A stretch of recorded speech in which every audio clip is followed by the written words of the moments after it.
Hello बच्चों, मैं प्रभात आपका स्वागत करता हूं वाइट व्यू क्लासेस में। तो कैसे हैं आप सभी? बहुत बढ़िया। तो आज हम क्लास 10 का नया चैप्टर जो हमने पढ़ा हुआ है, इससे पहले जो चैप्टर पढ़ चुके हैं, उसके बाद अगला चैप्टर हमारा कौन सा है? पॉलिनोमियल। यानी कि आज हम नया चैप्टर पढ़ेंगे जिसका नाम है पॉलिनोमियल। आज हम इस चैप्टर के इंट्रोडक्शन के बारे में बात करेंगे, यानी कि आज हम इस चैप्टर में देखेंगे कि पॉलिनोमियल क्या होता है, कैसे होता है, इसके क्या टाइप होते हैं, कितने टाइप का होता है, सारी चीजें आज हम इसमें देखेंगे। ठीक है ना? तो क्या होता है पॉलिनोमियल, पहले हम इसी के बारे में बात करते हैं। तो पॉलिनोमियल हमारा है कि N algebraic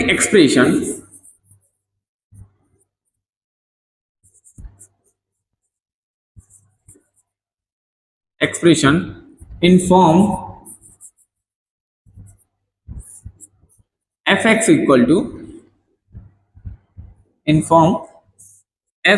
equal to a0x plus a1x1 फिर a2x2 a3x3 plus dot dot dot an x की पावर n। ठीक है ना? मतलब क्या हुआ हमारा यहाँ पे कि ये हमारा एक एक्सप्रेशन है जिसे इस फॉर्म में लिखा जाता है, जिसमें अगर हम where a0 a1 a2 a3 dot dot dot an are real number, सारे क्या हैं? रियल नंबर है। ठीक है ना? And x is non negative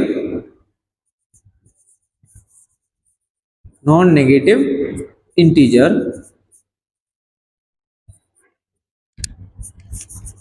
these are called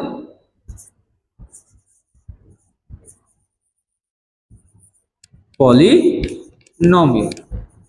यानी कि एक ऐसी इक्वेशन, यानी एक ऐसा एक्सप्रेशन, एल्जेब्रिक एक्सप्रेशन जो इस फॉर्म में लिखा हो, जरूरी नहीं है इतनी ही क्वांटिटी में लिखा हो, कुछ भी हो सकता है, जिसमें हमारे जो a0 a1 a2 a3 dot dot dot an, यानी जो चीज हमने जो कांस्टेंट नंबर, हमारे सारे क्या है? कांस्टेंट नंबर है। ये आपको पता है कि ये होते हैं कांस्टेंट नंबर होते हैं, तो आर रियल नंबर, यानी ये सारी चीज क्या होंगी? रियल नंबर्स होंगे।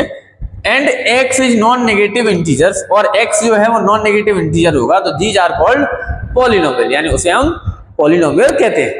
ठीक है ना? समझ में आया? यानी कि जो इस इक्वेशन, यानी जो इस एक्सप्रेशन, एल्जेब्रिक एक्सप्रेशन के फॉर्म में लिखा होता है, उसे हम क्या कहते हैं? पॉलिनोमियल कहते हैं। समझ में आया? अब जैसे कि अगला है हमारा क्या? डिग्री ऑफ पॉलिनोमियल, यानी कि जो भी कोई भी इक्वेशन, यानी जो भी कोई भी हमें एक्सप्रेशन दिया गया है, उसकी डिग्री क्या होगी। जैसे मैंने अभी एक लिखा क्वेश्चन कि मैंने लिखा कि 5x की पावर 4 माइनस 3x की पावर 7 प्लस 9, ये मैंने लिखा। मैंने पूछा कि इस पॉलिनोमियल की डिग्री क्या है। ठीक है ना? आपसे सीधा सीधा पूछ लिया जाता है कि इस पॉलिनोमियल की डिग्री क्या है। तो इस पॉलिनोमियल की डिग्री ये है कि सबसे पहले हम हर एक टर्म का पावर निकालते हैं। मैंने लिखा the power of term 5x की पावर 4, तो इस टर्म की पावर कितनी है? 4 पावर है। ठीक है ना?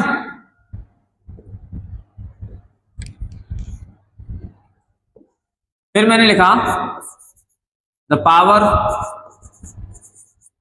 ऑफ टर्म क्या है? माइनस 3x की पावर 7, इसकी क्या होगी? पावर 7 होगा। फिर मैंने लिखा द पावर ऑफ टर्म क्या हमारा 9। अब इसमें पावर क्या होगी? अगर सारे टर्म्स हमारे x में लिखे हुए हैं, तो मैं इसको ऐसे लिख सकता हूं 9 इंटू 1, और इसको लिख सकता हूं 9 इंटू एक्स की पावर 0, और x की पावर 0 मतलब क्या होगा? यहां पर पावर कितनी आ जाएगी? 0 आ जाएगी। अब मैंने सभी टर्म के अलग अलग पावर लिख लिए। अब मैं देखूंगा कि सबसे हाईएस्ट पावर कौन सी है। मैंने देखा कि सबसे हाईएस्ट पावर जो है कितनी है? हमारी 7 है। हाईएस्ट पावर कितनी है हमारी? 7 है। तो हमारी इसकी पावर क्या हो जाएगी? So the highest power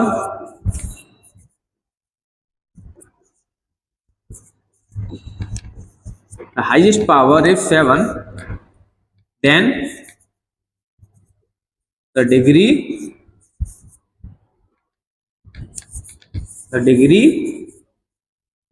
of this polynomial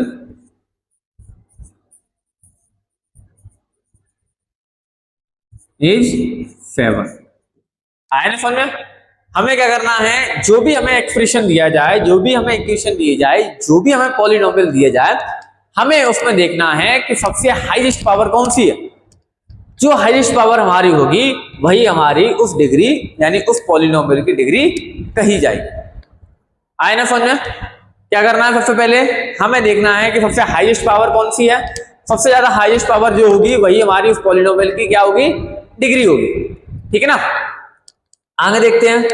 आगे हमें दिया गया है टाइप्स ऑफ पॉलिनोमियल, यानी पॉलिनोमियल कितने टाइप्स के होते हैं। अब पॉलिनोमियल दो टाइप से हम काउंट कर सकते हैं। किससे काउंट कर सकते हैं? दो टाइप से। दो टाइप से कौन कौन से? कि एक हमारा हो जाएगा, हम करेंगे नंबर ऑफ टर्म के हिसाब से, नंबर ऑफ टर्म के हिसाब से। ठीक है, यानी एक हमारा जो पॉलिनोमियल के टाइप्स होंगे वो क्या होगा, नंबर ऑफ टर्म के हिसाब से होगा, और एक होगा हमारा डिग्री के हिसाब से। क्या होगा? डिग्री के हिसाब से, यानी पावर के हिसाब से, अकॉर्डिंग टू डिग्री। समझ में आया ना? यानी कि पहले होगा हमारा नंबर ऑफ टर्म के हिसाब से कि टर्म कितने हैं, उसके हिसाब से हमारा क्या होगा, टाइप्स होगा एक। अब दूसरा हमारा होगा डिग्री के हिसाब से कि कितनी पावर की डिग्री है उसके हिसाब से। ठीक है, तो हम पहले देखते हैं कि according to the number of terms, यानी नंबर ऑफ टर्म्स के हिसाब से हम देखेंगे कि कौन कौन सा पॉलिनोमियल के टाइप्स है। जैसे कि मैंने देखा, अभी मैंने लिखा, पहले तीन इक्वेशन लिखता हूं मैंने लिखा, पहले लिखा मैंने 9, फिर लिखा मैंने 4x + 5, फिर लिखा मैंने 7x² 4x + 3। क्या है, नंबर ऑफ टर्म के हिसाब से हो गया। ये मैंने 9x लिखा, फिर 4x + 5 लिखा, फिर लिखा मैंने 7x² + 4x + 3। मैंने तीन नाम लिखे। ठीक है, अब एक चीज बताओ मुझे पहले कि पहले वाले टर्म में, पहले वाला जो हमें इक्वेशन यानी पॉलिनोमियल दिया गया उसमें कितने टर्म है। तो आप कहोगे सर कि पहले वाले में तो सिर्फ एक ही टर्म है। तो जिस इक्वेशन में, जिस पॉलिनोमियल में सिर्फ एक ही टर्म होता है उसे क्या बोलते हैं, मोनोमियल पॉलिनोमियल। क्या होगा पहला वाला, मोनोमियल। ठीक है, जिसमें एक ही टर्म है, यानी इसमें क्या होगा, number of term, number of one term. ठीक है ना, यानी जिसमें एक ही टर्म होगा वो क्या होगा, पॉलिनोमियल हो जाएगा। ठीक है, फिर अब इसमें कितने टर्म है सर, दो टर्म है। तो जिसमें दो टर्म होते हैं उसे क्या बोलते हैं, बाइनोमियल बोलते हैं। क्या बोलते हैं, बाइनोमियल बोलते हैं। यानी नंबर ऑफ टर्म कितने होंगे,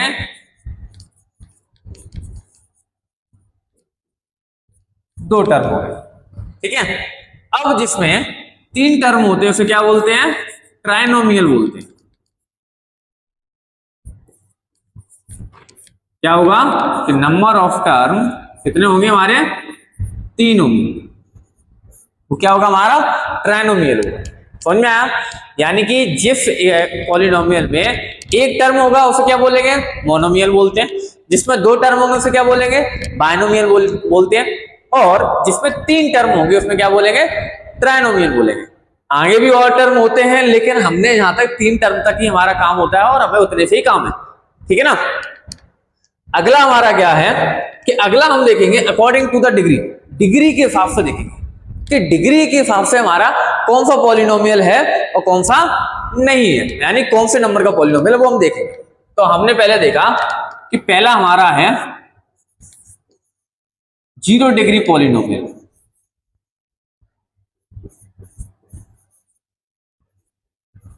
यानी एक ऐसा पॉलिनोमियल जिसमें कितनी डिग्री है, 0 डिग्री है। ठीक है ना। 0 डिग्री मतलब क्या हुआ कि हमने जैसे लिखा 9 लिख दिया, या मैंने 48 लिख दिया, या मैंने 103 लिख दिया, ये सारे क्या है, 0 डिग्री पॉलिनोमियल।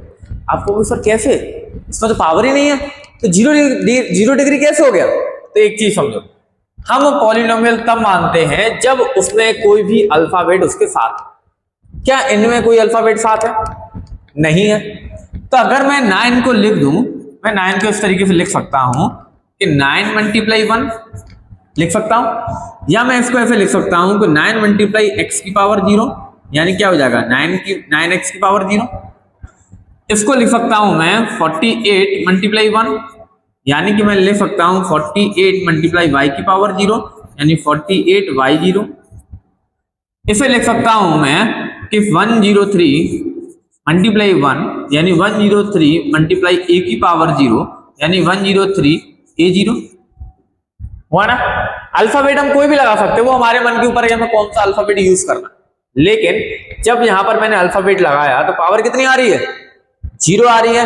0 आ रही है तो यही हमारा क्या नाम है? 0 डिग्री पॉलिनोमियल, यानी एक ऐसे पॉलिनोमियल जिसमें डिग्री कितनी है? हाईएस्ट हमारी 0 है। ठीक है ना? हमेशा याद रखना, पावर्स हमेशा अल्फाबेट के ऊपर लगी हुई, यानी वेरिएबल के ऊपर लगी हुई पावर ही काउंट होती है। नहीं तो तुम सोचो कि सर इसमें तो 1 पावर लगी हुई है, इसमें 1 पावर है, इसमें 1 पावर, तो सर ये पॉलिनोमियल 0 डिग्री पॉलिनोमियल कैसे हुआ? ये कभी नहीं सोचना है। हमें कांस्टेंट नंबर यानी जो हमारे न्यूमेरिकल नंबर है उनसे हमें कोई मतलब नहीं है, हमें मतलब है वेरिएबल, यानी जो अल्फाबेट वैल्यू है, अल्फाबेट के ऊपर कितनी पावर लगी हुई है, हमें उनसे मतलब है। ठीक है ना? जैसे हम अगला देखें, ये तो 0 डिग्री हो गया। अब जैसे सर अभी तो 0 डिग्री था तो उसका नाम 0 डिग्री हुआ, अब अगला क्या होगा?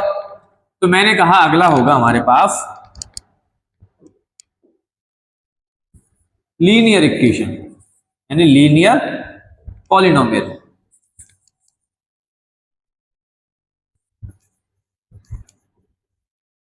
क्या होगा? Linear polynomial. अब लीनियर पॉलिनोमियल क्या है कि सर हाईएस्ट पावर कितनी होनी चाहिए इसमें? हाईएस्ट पावर कितनी होनी चाहिए? 1 होनी चाहिए। यानी कि ऐसी इक्वेशन जो है, ऐसा पॉलिनोमियल जिसकी हाईएस्ट पावर कितनी होनी चाहिए? 1 होनी चाहिए। तो हाईएस्ट पावर मैंने देखा, मैंने एग्जांपल लिखा, मैंने लिखा 4x + 5, मैंने लिख दिया 103x - 4, कुछ भी हो सकता है, यानी इसमें हाईएस्ट पावर कितनी है? 1 है। तो ये हमारा क्या हो गया? लीनियर इक्वेशन हो गया, यानी लीनियर पॉलिनोमियल हो गया जिसकी हाईएस्ट पावर कितनी होनी चाहिए? 1 होनी चाहिए। ठीक है ना? अब जैसे कि अभी तो हाईएस्ट पावर 0 हो गया, 1 हो गया। अब जैसे 2 हो तो 2 के लिए होता है क्वाड्रेटिक पॉलिनोमियल। क्वाड्रेटिक पॉलिनोमियल में क्या है सर कि इसमें है हाईएस्ट पावर कितनी? हाईएस्ट पावर कितनी होनी चाहिए हमारी? सही बताया, कितनी होनी चाहिए? 2 होनी चाहिए। हाईएस्ट पावर कितनी होनी चाहिए? 2। यानी कि एग्जांपल हमने लिखा कि 4x² + 5x + 3। तो ये क्या है हमारा? क्वाड्रेटिक इक्वेशन, यानी क्वाड्रेटिक पॉलिनोमियल हुआ। तो सर पहले हाईएस्ट पावर 0 हो गया तो उसे मैंने 0 डिग्री कहा। सर मैं जिसमें हाईएस्ट पावर 1 हो गया उसे लीनियर पॉलिनोमियल कहा। अब सर जिसमें हाईएस्ट पावर 2 हो गया उसे मैंने क्वाड्रेटिक पॉलिनोमियल कहा। अब सर अगर 3 पावर हो हाईएस्ट तो उसे भी हम बोलते हैं क्या? Cubic polynomial. Cubic polynomial.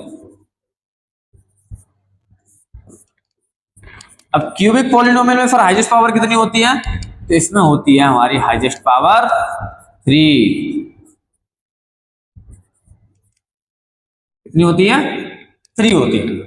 यानी कि एग्जांपल मैंने लिखा कि 5x की पावर 3 + 4x + 3, या मैं लिख सकता हूं 9x की पावर 3 + 4x² + 9x + 3, 9।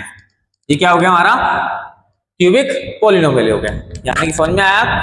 पहले तो हमने समझा कि पॉलिनोमियल के 2 टाइप से देखते हैं, एक होता है नंबर ऑफ टर्म के हिसाब से, एक होता है डिग्री के हिसाब से। नंबर ऑफ टर्म में कितने कितने हो गए कि जिसमें एक टर्म होगा उसे क्या कहा जाएगा?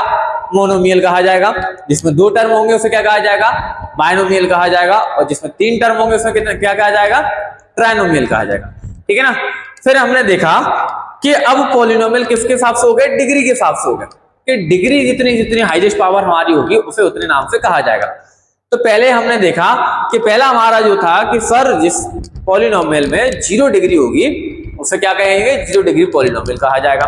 सर जिसमें 1 डिग्री होगी यानी जिसकी हाईएस्ट पावर कितनी होगी, 1 होगी, उसे क्या कहा जाएगा सर, लीनियर पॉलिनोमियल कहा जाएगा।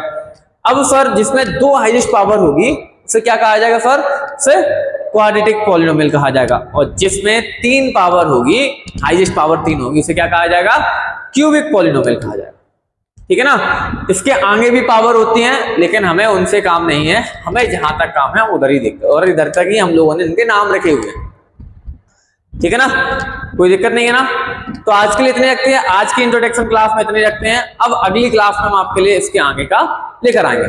ठीक है, अगर आपको ये क्लास अच्छी लगी है तो इस वीडियो को लाइक कीजिए और कमेंट करके बताइए कि आपको इसमें क्या क्या अच्छा लगा। अगर आपको कोई भी परेशानी है तो वो भी कमेंट में हमसे पूछ सकते हैं।